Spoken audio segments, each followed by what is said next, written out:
ball pressure that you guys had 2 years ago, getting it back consistently, how much of that has to happen in training camp? Because it seems like that's where so many identities are kind of built. I mean, that's a mindset, I think. You know, that sets the tone for the whole team, and that sets the tone for the other team. So I think it's a good reflection of our level of consistency, and you know, if we do that every single second on the floor, it shows that we know what we're here for. How do you go about instilling that? Everybody says they want to do it, but what are the practices like in camp of making sure that everybody is being upheld to that standard of getting involved? I think holding each other accountable. You know, there's always moments when you might not do it as much, and that's when your teammates got to be there to talk to you and remind you who we are and what we're trying to accomplish. This team wants to get up transition more this year. When it comes to your role in that, what are the main ways that you can affect that and get that jump start? Running, rebounding. I think the 5 guys, whoever doesn't get the rebound should run, and there's going to be one guy pushing and one guy with the ball, but then all the 4 other guys should run. When you see the second unit out there without you, what are they missing, and how would you address it? I think obviously when I'm not out there, it changes a little bit who we are defensively. So we have to, all 5 guys on the floor needs to be aware of the difference when I'm there and when I'm not there. And obviously when I'm not there, it requires even more low man, probably a little more rotation. So I thought we got better at it over the years, last year over the season. But this year we can get better at that. So do you think it's rim protection? How do you make ball pressure on the perimeter and also protect the rim when you have, the kind of personnel that you have without you on the floor? I think you get ball pressure doesn't mean that you letting the guy go by you. I think ball pressure, controlled ball pressure, means that you are bothering the ball and making the ball feel you. And then obviously we try not, if you're gonna get beat, better to get beat baseline. That means that we can have a clean rotation. Whether if you get beat left and right, it makes it more complicated for our rotations, and it gives more options to the guy with the ball. Rudy, last season, when you came back from the back, offensively and in the playoffs, it seemed like you were more in the role of an offensive rebounder, kind of flat on the baseline a little bit more than being an on-ball screener as you have maybe been in previous years. What does that balance need to look like between being a menace on the offensive glass and the dunker versus the primary screener? I think just the feel. I felt like I was more aggressive on the balls. You probably got all the numbers, but I don't feel like I was setting less ball screens. I think maybe I was less in no man's land.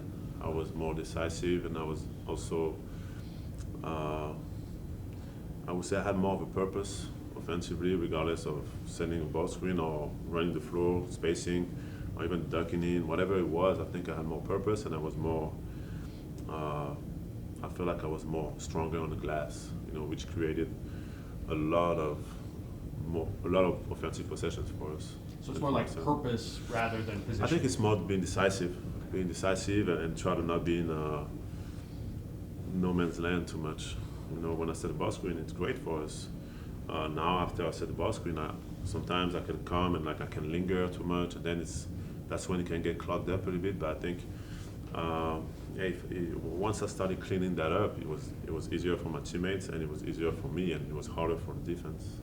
Rudy, Mike touched on the team dinner last night and the championship messaging around the dinner. How much does that message resonate with you? Think about it every day. So a lot. I think for us to understand what we're playing for and to visualize what we're playing for, it's really important, from the guy that cleans the locker room to the star player. I think everyone in this organization needs to understand what we're trying to accomplish. Mike was just in here talking about kind of structuring the fast break a little bit more, where he's the outlet and the other 3 are running. I mean, I seem to remember back when you were in Utah with Mike and even before, you guys had pretty good fast break numbers.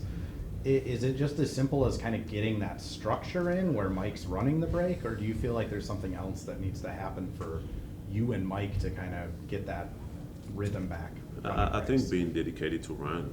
I remember in Utah, the first few years, they were putting tape in the corners, and they were forcing every single guy to sprint to the corner.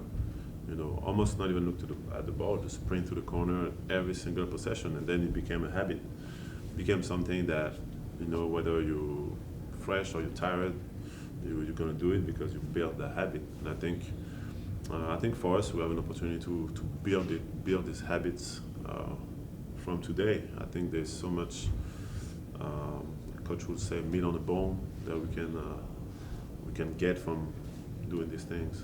So do you feel like it is more habit versus like game plan scheme then? I think it's more habits. Okay. You know, habits. You know, we sometimes kind of like guys want to stay lingering to try to get the ball, and you have 2 or 3 guys asking for the ball, and you miss that fast break opportunity because defense is going to run back at some point. So if you don't sprint and get to a spot, you know, you waste opportunities to get easy buckets. Talk about continuity a lot. Is that one of the biggest advantages, especially when you get into camp, is that you can hammer in on 2 or 3 things to make them your identity versus trying to find out answers to questions that you don't have yet? I mean, you know, in everything you do, I think continuity is connected to chemistry.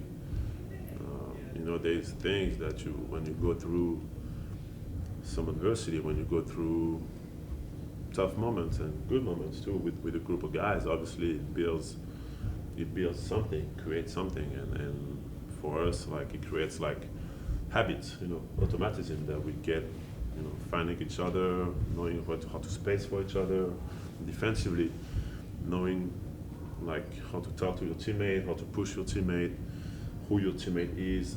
I think these things, obviously, when you see the Western Conference Finals and it's Game 5 and, you know, you're going through some adversity, I think that's when you need that. You know, that's when that shows. When everything goes well, obviously not as much, but I think that's what separates last year. I think that's what separated OKC than us, and that's what separated even Indiana. I thought they were there. I thought Indiana and OKC were the 2, you know, closest together team. It seemed like. 2 years running, you and Nas have had the best 2-man defensive numbers when you 900 minutes. What is it about you and Nas working together? Why are you good defensively? I mean, I think Nas is a very good defender. You know, for him, it's about being consistent with it. And I thought my first year here, I thought he was falling too much, and he's, you know, I really try to help him on that, you know, because it's not easy. You know, try to protect the rim and the way the rules are called. You know, you have a lot of guys coming at you, and he's got a lot better. You know, he's got a lot better, and try to keep that physicality, but also being able to read what's going on, so you don't fall as much. And I thought the year you're talking about, I thought it was really, really good. Last year, I think maybe because our defense wasn't as good overall, maybe that impacted that too. But I think we have the potential to be very, very good. Rudy, with some of the things you get to talk about, whether it's increasing the ball pressure, getting out transition, sprinting to the corners, things like that, it all sounds like it's going to require a lot of effort and energy. So just when it comes from that standpoint of dedicating effort and energy on a night-in, night-out basis, where do you sense the team is at in terms of what that's going to require if you want to improve in all of these areas? As good as I've ever sensed our team. You know, we know that our talent is there, but I think now it's really clear that the little thing that separates us from conference final to a championship is those details, those boring details. You know, the things that whoever watched the game is not going to text you, "Oh, you ran great to the corner," or "You did a great job boxing out." You know, like your homie is not going to talk about this, but I might get you a championship, and then, you know, I think that tops everything. So it's I think we now understand that. We now understand how important it is, and we're gonna try to build that from. I mean, we started today. Today was great. Now we gotta do it every day and build those habits. So when it's game 60 and there's a little fatigue, and you're having a rough night, you still do those little things and still able to win those games. Even the games when we don't make shots or we don't play as well. Could you tell in camp 2 years ago that it was going to be a really great defensive team? Yes. But we were great, but we still had margin Sure. for improvement, which was pretty impressive. You've talked about Ant improving every year. You've talked about how he added this in previous seasons. What do you want to see Ant add or improve this season? I think for him, it's all about what we just talked about. The little things, the consistency, the maturity, getting to the next play. This is what's gonna take him from a really, really good player to a unique, all-time great player, I think. And this is what's gonna, I think, allow him to be the best in the world, impacting winning. And I really sense that he understands that now, and for him, I think the shape that he's in now, so I think it's the best shape that I've seen him in. And I think when he's more tired, he's more likely to slip. We all do, right? When you're tired, everything is worse. So I think he understands that his recovery, his sleep, the way he eats, all these things are really going to impact his success and our success as a team. And it's fun to see that. It's good to see. I mean, I've been on it for a few years, but it's fun to see that. That is, to me, this is clear maturity, and he's still really young. But just to watch that he understands that now, and he carries himself that way, it's going to come a big way, a long way for us.